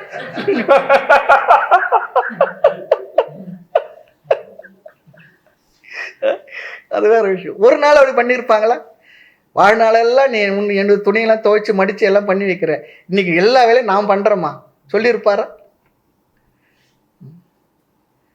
அதெல்லாம் நீங்கள் எதிர்பார்க்க மாட்டீங்க. அது வேறு. நம்முடைய சமூகத்தில் நம்முடைய குடும்பத்தில் அப்படிலாம் இல்லை. யாரும் வேலை செய்ய விட மாட்டாங்க இல்லையா? என்னதான் உட முடியலனாடு காலையில் பண்ண ஹோட்டலில் உடனே நீ சாப்பிட்டுக்கிறம்மா, நீ இருந்துக்க, ரெஸ்ட் எடுத்துக்கணும்னா என்ன பண்ணுவாங்க? அவர் எவ்வளோ காலையில் போனாலும் போகிறதுக்கு முன்னே இவங்க எந்திரிச்சு ஏதோ ஒன்று செய்து டேபிளில் கட்டி வச்சுட்டு படுத்துடும். அப்படி தானே இருந்திருக்கு நம்ம வீட்டில். அம்மாங்க அப்படி தானே. என்றைக்குன்னா ஒரு நாளைக்கு அம்மா லீவ் போட்டிருக்கா, அவர் லீவ் போடுவார் ஆஃபீஸுக்கு, அம்மா லீவ் போட்டிருக்கா வீட்டில், நான் இன்றைக்கி லீவ் ஒன்றும் பண்ண மாட்டேன் சொல்லியிருக்கா இன்றைக்கினா சொல்லுமா? சொல்ல. அதனால தான் அது அம்மா, மற்றதெல்லாம் சும்மா. அதனால தான் அது அம்மா. அதில் இந்த தேசத்தில் இந்த கல்ச்சர் இருக்குது, இந்த குடும்பம், இந்த வாழ்க்கை முறை, தாய் தந்தை உறவு ரொம்ப வசந்தது தான். மற்ற இந்த தேசத்தை விட அவ்வளோ ஒரு நேசிப்பு, அன்பு, உறவு அப்படிலாம் நிறைய வச்சுருக்காங்க. இருந்தாலும் கூட இதிலேயே சிக்கிக்காது என்று அடுத்த ஒரு பெரிய ஒரு லட்சியத்தையும் பாதையும் காட்டி கொடுக்குது. அதுதான் விஷயம். அதான் விஷயம். ஆக வாழ்க்கையில் நாம் இதற்காக தான் முயற்சி செய்கிறோம், சாதாரண சராசரி மனிதர்களாக இருந்து. ஆக பிறருடைய அங்கீகாரம், அவர்கள் என்னை ஏற்க வேண்டும், இந்த எண்ணமெல்லாம் நமக்கு மாறிடுமா? மற்றவர்களும் என்னை ஏற்க வேண்டும், என்னை அங்கீகரிக்க வேண்டும் என்பது அன்பு செலுத்த வேண்டும். அன்பு செலுத்தவில்லை என்றாலும் நாம் புரிந்து கொள்வோம், இதுதான் வாழ்க்கையினுடைய உண்மை, இதுதான் சத்தியம். அதை புரிஞ்சுக்கும். புரிந்து கொண்டால் என்ன ஆகும்? நம்ம மனதில் நிறைய டேமேஜ் வராது. சரி, அங்கிருந்தெல்லாம் அது கிடைக்கலன்னு சொல்லி சொன்னால் அதை வைக்கிறதுக்கு இன்னொரு இடம் வேணுமே. எது? இறைவன், அவருடைய திருவடியில். எங்க அன்பை நாம டெபாசிட் பண்ணா அது திவால் ஆகாதோ, வளருமோ, தேயாதோ, அந்த அன்பு அங்க பெருகும். அன்பை பெருக்கி எனது ஆறுயிரை காக்க வந்த இன்ப பெருக்கே இறையே பராபரமே. அன்பால் கரைந்து கரைந்துருகி அண்ணா அரசு எனக் கூவி பின்புற்றம் சேயென விழிநீர் பெருக்கி பெருக்கி பித்தாகி துன்பக் கடல் விட்டு அகழ்வேனோ சொரூபானந்த சுடற்பொழுது. நம்ம எல்லா துன்பங்கள்னு அகல வைக்க அகற்றுகின்ற அற்புதமான ஒரு பிடியை பிடிச்சுக்கோன்னு சொல்றார். அதான் சொல்றார் இந்த இடத்துல. சரி, இந்த அன்பு எல்லாம் டிவிஷன் தான், முழுமையா நேசிக்க முடியாது, அதெல்லாம் புரிந்து கொண்டால் ஒரு மனதில் ஒரு வெற்றிடம் ஏற்படுமே. என்ன பண்றது? ஆமா, வெற்றிடம் ஏற்படும். சாஸ்திரமானது வழிகாட்டும் பொழுது சில விதமான பெயின் எல்லாம் ஆமான்னு ஒத்துக்கிறது. அதெல்லாம் இல்லை, அப்படிலாம் இல்லை, அப்படிலாம் பூசி மொழிகிறதுலாம் கிடையாது. சில பேர் பேசும்பொழுது பார்க்கலாம், அப்படி பூசி மொழிக்கு பேசுறது அப்படிலாம் கிடையாது. ஓப்பனாக சொல்லிடுது. அதுக்கு மேலே புரிஞ்சுக்கிட்டா வரது இருந்தால் வாப்பா வா, அவ்வளோதான். அதனால தான் பாருங்க, அது ஐயப்ப மலைக்கு மாலை போட்டால் கல்லும் முள்ளும் காலுக்கு மெத்து சொல்கிறாங்க இல்லையா? இப்போ ரொம்ப சௌகரியமாயிடுச்சு. அது வேறு. அந்த காலத்தெல்லாம் கல்லு முள்ளுமாக தான் இருக்கும், கரடு முரடாக தான் இருக்கும். அது வழியே தான் போய் ஆகணும் சொல்லிடுறது. அதுக்கு தகுதியாக்கிக்கும். 48 நாள் விரதம் இருந்து 2 வேளை குளித்து சரண கோஷம் போட்டு செருப்பு இல்லாமல் நடந்து எல்லாம் பழகிக்கும். பாயில் படுத்து இல்லை இல்லை தரையில் படுத்து பழகிக்கும். இன்னைக்கு 11 நாள் ராம பிரதிஷ்டை பண்ணுறதுக்கு வெறும் 11 நாள் இளநீ சாப்பிட்டு தரையில் படுத்துருந்தாருன்னு சாதாரணமாக தெரியல. நம்மளால் முடியுமாண்ணா? ஒரு நாள் முடியாது. நம்மள என்னை பொறுத்த வரைக்கும் அப்படி தான் சொல்லணும். அதெல்லாம் பெரிய ஒரு தவம் தானே, பெரிய விஷயம். சொல்கிறாங்களே இல்லையா? அவர் தபஸ்வி தான், அதில் சந்தேகம் இல்லை, மற்றவங்க சொல்கிறதுக்காக இல்லை. ஆக இப்படி புரிஞ்சுக்கிட்டே மனசில் ஒரு வெற்றிடம் ஏற்படுமே. அதற்கு என்ன பண்ணுறது சொல்லி சொன்னால் சாஸ்திரமானது அழகாக சொல்லிட்டுருது. அதுக்கு மேலே ஒரு படி இருக்குது. அங்கே இதே அன்பு தான் வரப்போகின்றது. ஆனால் அது வேறொரு வடிவில் இருக்க போகின்றது. என்னவா? சர்வாத்ம பாவம். அன்பு பண்பட்டு பரிணமித்து முழுமையாக எல்லா உயிர்கள் மீதும் இருக்கக்கூடியதாக இது மாறப்போகின்றது. இப்போ சில உயிர்கள் மீது மட்டும் செலுத்திய அன்பு அதுதான் அனைத்துமாக இருக்கின்ற சர்வாத்ம பாவத்துக்கு நம்மளை அழைத்து செல்கின்றது. அதனால தான் சொல்லுவாங்க, அன்பே சிவம். அன்பே சிவம், அன்பே சிவம் என்பது யாரும் அறிகிறார். கடைசியில் என்ன? அன்பே சிவமாகி அமர்ந்திருந்தாரே சொல்லி சொன்னார். ஆக இதுதான் உண்மை. அந்த அன்பு தான், அந்த உயர்ந்த சர்வாத்ம பாவமான அன்பு தான் நம்முடைய சாத்தியம் சொல்லி சொல்றது. ஆக அன்பை கொடுத்து அன்பை பெற்று இருந்தால் மனம் மென்மை அடையும், சந்தேகம் இல்லை. ஆனாலும் யாரும் யாரையும் எதையும் முழுமையாக நேசித்து விட முடியாது. நாம் சொல்லுவோம், நீங்க இருந்தாதான் என்று சொல்கின்றார்கள் பாருங்க. அதெல்லாம் இல்லை. நீ இன்றி நான் இல்லை கண்ணி. அது உண்மையான வார்த்தையா?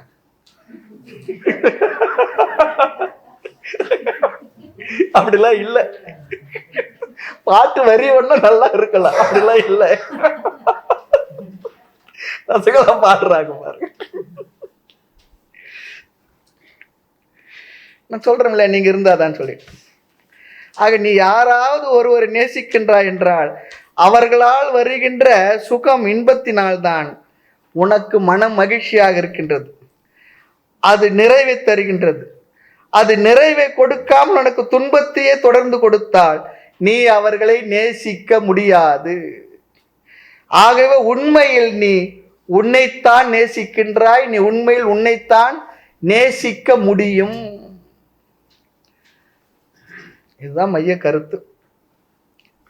அவர்களுடைய இருப்பில் நீ மகிழ்ச்சி அடைகின்றாய். ஆகவே உன்னைத்தான் நீ உண்மையில் நேசிக்கின்றாய், தெரிந்து கொள் சொல்லி சொல்றார். அவர்கள் இருந்தால் சந்தோஷமா இருக்கு, அவங்க இல்லைன்னா நீ சந்தோஷமா இருக்கு. அப்படின்னா என்ன அர்த்தம்? அங்கு உனக்கு தேவை உன்னுடைய சந்தோஷம்தான். அங்கு நீ உன்னைத்தான் நீ நேசிக்கின்றாய் தவிர அவங்க இருப்போம் உனக்கு சந்தோஷத்தை கொடுக்குறது, அவங்க இல்லை என்றாலும் சந்தோஷத்தை கொடுக்குறது. வாழ்க்கையில பார்க்குறோம், சில பேரோட சேர்ந்து இருக்க முடியலையே வருத்தம், சில பேரோட சேர்ந்து இருக்க வேண்டுமே தலையெழுத்து, அது ஒரு வருத்தம். ரெண்டு விதமா இருக்கு. ரெண்டுத்துலயும் உனக்கு என்ன? உன்னுடைய மகிழ்ச்சி தான், உன்னுடைய அமைதி தான், அதனால் உனக்கு கிடைக்கின்ற சந்தோஷம், அதைத்தான் நீ விரும்புகின்ற. இது அழகா சாஸ்திரம் அழகா சொல்லி கொடுக்குது. இதுதான் உண்மைன்னு சொல்லி கொடுக்குறது. நம்ம இது கோணத்தை சிந்திச்சிருப்போம்னு தெரியல. ஆமா, உனக்கு அவர்கள் மகிழ்ச்சியை தருவதால் தான் நீ அவர்களை நேசிக்கின்றாய். இந்த வார்த்தைகளாம் மறுபடியும் ஞாபகம் வச்சுக்கணும்.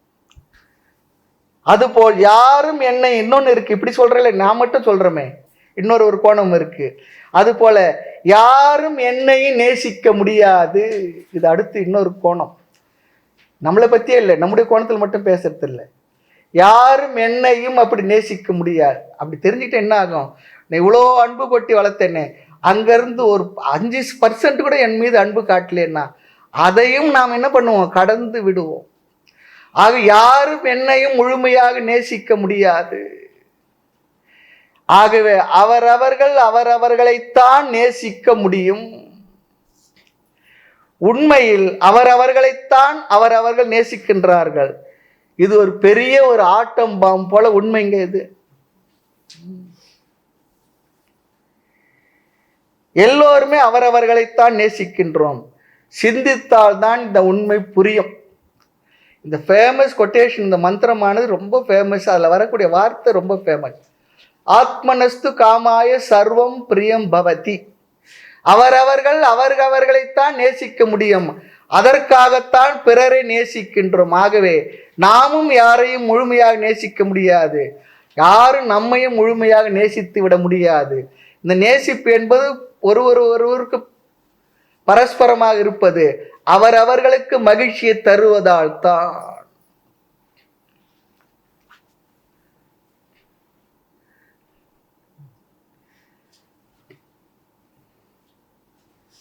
இது யார் சொல்றார்? வாழ்நாள் முழுக்க சேர்ந்து வாழ்ந்த தன்னுடைய மனைவிக்கு சொல்லிக் கொடுக்கிறார் யாக்ஞவல்கியர். அவங்க மனைவிக்கு தான் சொல்லிக் கொடுத்தா, எங்களுக்கு எதுக்கு சாமி கேட்கக்கூடாது? மனித குலத்துக்கே கொள்ளுகின்ற ஒரு உபதேசம், உபனிஷத் கொடுக்கின்ற ஒரு உபதேசம்.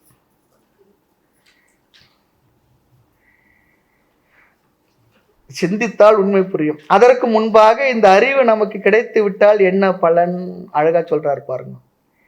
இந்த உண்மை அறிவு விளங்கினால் நமக்கு என்ன வருமா? வைராகியம் வரும். வைராகியம்னா நான் நல்லா ஞாபகம், அது பிடிவாதம் அப்படி அர்த்தம் இல்லை. நான் உன்னுடைய வீட்டு வாசப்படியே ஏற மாட்டேன், உன் முகத்திலே முழிக்க மாட்டேன், அது இல்லை. அது பேர் வைராகியம் இல்லை. இது மனதில் வர வேண்டிய ஒரு விதமான பக்குவம். ஆமா, என்ன இருந்தாலும் அனுபவித்ததில், கேட்டதில், சுவைத்ததில், அனுபவித்த எல்லா விஷயங்கள் இருந்தும் போதும் என்று விலகி இருக்கக்கூடிய ஒரு மனநிலை, அதுக்கு பேர் தான் வைராக்கியம். எனஃப் இருக்கட்டும், எனக்கு வேண்டாம், போதும். ஏன்? அதனால் பெற வேண்டியதை நான் பெற்று விட்டேன், அதனுடைய வரையறையை நான் புரிந்து கொண்டேன், இனி போதும்.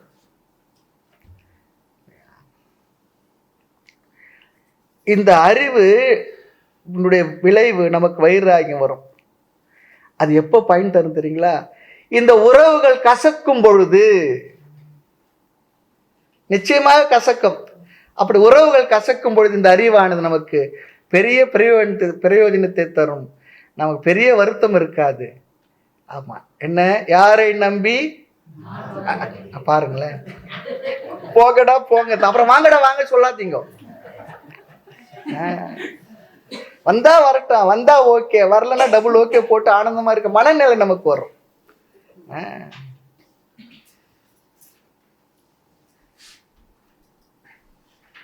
அதான் உறவுகள் கசக்கும் பொழுது, துயரம் வரும் பொழுது இந்த உறவுகள் மீது நமக்கு வைராகியம் வரும். சார்ந்து இருப்பது இருக்காது. இல்லை என்றால் உறவுகளுக்கு அடிமையாகி அவருடைய அன்பு எனக்கு தேவை, நானும் அவர்களுக்கு அன்பை கொடுக்க வேண்டும், அதனால் என்னால் உறவை விட முடியவில்லை என்று நினைப்போம். ஆகவே இந்த தெளிவு நமக்கு இருந்தால் அசங்கத்தை, தனிமையை தரும். என்னை சுற்றி அன்பு செலுத்துவருடைய கூட்டம் இருந்தாலும் சரி, இல்லை என்றாலும் சரி, நானாக இருந்து கொண்டிருப்பேன். எனக்கு பெரிய ஒரு கவலையோ வருத்தமோ துயரமோ ஏமாற்றமோ ஏக்கமோ தவிப்போ எதுவும் இல்லை மனதளவில். சில நேரத்தில் சில உதவிகள் பிசிக்கலா சில விதமான ஹெல்ப் தேவை இருக்கும், அது வேற. மனதளவில் நாம் என்ன பண்ணிருக்க மாட்டோம், சார்ந்து இருக்கக்கூடிய மனதிலிருந்து விடுபட்டிருப்போம். எல்லாருக்கும் சார்ந்து இருக்கக்கூடிய மனதில் வரக்கூடிய விவகாரம் தானே. அதான் சொல்றேன். இது முதல் பலன். இரண்டாவது பலன், ஜட பொருள்கள், மனிதர்கள், இது எல்லாம் என்ன? அனாத்மா தானே. அந்த அனாத்ம வஸ்துக்கள் இருந்து நமக்கு நிவர்த்தி கிடைக்கும். விடுபட்டிருப்போம். ஆமா, நிவர்த்தி. இது நமக்கு வைராகியமாக முழுமையாக நன்கு பரிணமிக்கும். மூன்றாவது பலன், அனாத்மாவிலிருந்து சிறிய சிறிய இன்பம் கிடைக்கிறது, இல்லைன்னு சொல்லல, வரும். அந்த இன்பத்தை மனதும் கேட்கும். ஆனாலும் இந்த தெளிவான அறிவினால் அந்த சிறிய சிறிய இன்பங்களில் இருந்தும் கூட நம்முடைய மனதானது மீண்டு விடும். சில நேரம் சொல்லுவோம், எப்போ பார்த்தாலும் ஏதோ ஒருத்தர் ஒரு மாதிரி இருப்பார், அவருக்காக சந்தோஷமாக விட்டு அந்த அன்பாக பேசுவார், இல்லைன்னா அப்படி பேசுவார். அப்படி இருக்கிற வந்தால் என்ன சொல்லுவோம், ஆமாம் இப்போ இப்படி பேசுவார், அப்புறம் வேற மாதிரி அப்படி சொல்லுவோம் இல்லையா? அது போல முழுமையாக அப்படி வளர்தில்ல. சரி, அன்பா சிரிச்சா ரொம்ப சந்தோஷம், அன்பா சிரிக்கலையா ரொம்ப ரொம்ப சந்தோஷம். ஆமாம், குழந்தைங்க வீட்டுக்கு வந்தால் சந்தோஷம், வரலன்னு சொல்கிறாங்களே அவங்ககிட்ட சொல்லக்கூடாது, ரொம்ப ரொம்ப சந்தோஷம் மனசில் நினச்சிக்கணும். ஆமாம், வாங்க, வரதுந்தா வா, போறையா போயிட்டு வா, அவ்வளோதான். சாமி, நாங்கள் வேதாந்தம் கேட்க வந்து இதெல்லாமல் சொல்லிக் கொடுக்க சொன்னாங்க, இருக்கிறதெல்லாம் அந்த அன்பை கூட ஒன்னில் ஆக்கிடுங்க போல இருக்கு, கரைச்சிடுங்க போல இருக்கு, அப்படிலாம் இல்லை. இந்த உண்மையை புரிஞ்சுக்குங்கன்னு சொல்லி சாஸ்திரம் சொல்லி கொடுக்குறது. ஆமாம், இதுதான் உண்மைன்னு சொல். உண்மை ரொம்ப கசக்கும், நமக்கு உண்மை ரொம்ப கசக்கும். ஆக அனாத்மாவிலிருந்து மனதை எடுத்து எதில் பூர்ணமான மகிழ்ச்சியை தருமோ அதில் ஈடுபாட்டை தரும். அதுதான் சொல்றேன். ஆகவே அனாத்மாவை நாம் சாத்தியமாக்க மாட்டோம். அதிலிருந்து விடுபட்டு பெரிய சாத்தியம் ஒன்றை சாஸ்திரம் சொல்ல போகின்றது. அதில் இருக்கக்கூடிய மனநிலையை வைராகியத்தை தரும். ஆக எது சாத்தியம் என்று இங்கு பார்த்தால் ஆத்மாதான் சாத்தியம் என்று நம்மை கடைசியில் அங்கு கொண்டு சென்று நிறுத்தப் போகின்றது. கடைசியில் அந்த ஆத்மா என்பது என்ன? நான் தான் எனக்கு சாத்தியம். கடைசியில் அங்கே பாருங்க, எங்கெங்கே சுற்றி வந்து கடைசியில் என்ன, எங்கே சுத்தினாலும் ரங்கனை செய்வின்னுவாங்க. ஸ்ரீரங்கத்தில் எங்கே சுற்றி வந்தாலும் அவர் இடத்துல தான் வந்து நிற்கணும். அது போல் எங்கெங்கே சுற்றி வந்தாலும் கடைசியில் ஆத்மான்னு கொண்டு வந்து நிற்கும். ஆத்மானா யாருன்னா நான் தான். என்னில் தான் கொண்டு வந்து நிலைநிறுத்த போகின்றது. என்னை அறிந்தேனே நான் ஏகாந்தம் ஆனேனே. என்னை நான் அறிய ஒரு பட்ட காலம் சொல்லுவார். ஆமாம், என்னையே எனக்கு அளித்த நின்னை யான் நினைவனேன் குருவை சொல்லுவார். வேற எதையோ சொல்லி கொடுக்கல, என்னத்தான் எனக்கு கொடுத்தார். என்னுட்கலந்தா யான் அறியாது இருந்தா. இந்த வார்த்தையெல்லாம் தமிழ்ல இருந்தாலும் கூட நம்மைத்தான் நமக்கு அது காட்டி தருகின்றது. நீ ஆத்மா, நீ எங்கும் உள்ளவன், என்றும் உள்ளவன், நீதான் அனைத்துமாக இருக்கின்றாய், அனைத்து நீயே என்ற அறிவில் கொண்டு சென்று நிறுத்தப் போகின்றது. ஆத்மாதான் சாத்தியம் அங்கு கொண்டு சென்று நிறுத்தும். ஆமா, ஆக இதுதான் சாத்தியம், இதுதான் சாதனம் என்று அழகாக சொல்லிக் கொடுக்கின்றது. ஆக இந்த அறிவை மைத்ரேயிக்கு யாக்ஞவல்கியர் தருகின்றார். ஆத்மாதான், அரே மைத்ரேயி, ஆத்மாதான் நம்முடைய சாத்தியம். யாரும் நம்மை நேசிக்க முடியாது, நாமும் யாரையும் நேசிக்க முடியாது. இந்த அறிவு பெரிய ரிலீஃப் கொடுக்குமா நம்முடைய மனசுக்கு. எத்தனை உறவுகள் பொருள்கள் இருந்தாலும் கூட அவைகளிலிருந்து மனதை விடுவித்து கொள்ள இந்த அறிவு உதவும். ஆக அன்பை பெறுவதற்கு, அன்பை கொடுப்பதற்கு நாம் ஏங்க மாட்டோம். கிடைச்சா சரி, கிடைக்கலனால ரொம்ப சரி, இருந்துட்டு போட்டோம், இதுதான் உண்மை என்று புரிந்து கொண்டு ஆனந்தமாக வாழ்வோம். அதனால இங்க சொல்றார் இன்னொன்னு, இந்த சாத்திய ஆபாசத்திலிருந்து நாம் விடுபடுவோம் சொல்றார். சாத்தியத்தை எதெல்லாம் சாத்தியம் நினைச்சோம் அதெல்லாம் என்ன? ஆபாச சாத்தியம். ஆபாச சாத்தியம் உண்மை இல்லாத பொய்யான சாத்தியங்கள், அல்லது முழுமையான பெரிய சாத்தியத்தை அடைவதற்கான துணை சாத்தியங்கள். இதெல்லாம் என்ன? பணம், பாசம், அன்பு, உறவுகள், கொடுக்கறது, வாங்கிறது, நாம பிறர் மேல அன்பு செலுத்துவது, நம்ம மீது பிறர் அன்பு செலுத்துவது, இதெல்லாம் என்ன? சாதாரண சாத்தியங்கள். எதற்கு? உயர்ந்த உன்னதமான லட்சியமாகிய ஆத்மா என்பதை புரிந்து கொள்வதற்கு படிகளாக உள்ள துணை சாத்தியங்கள்.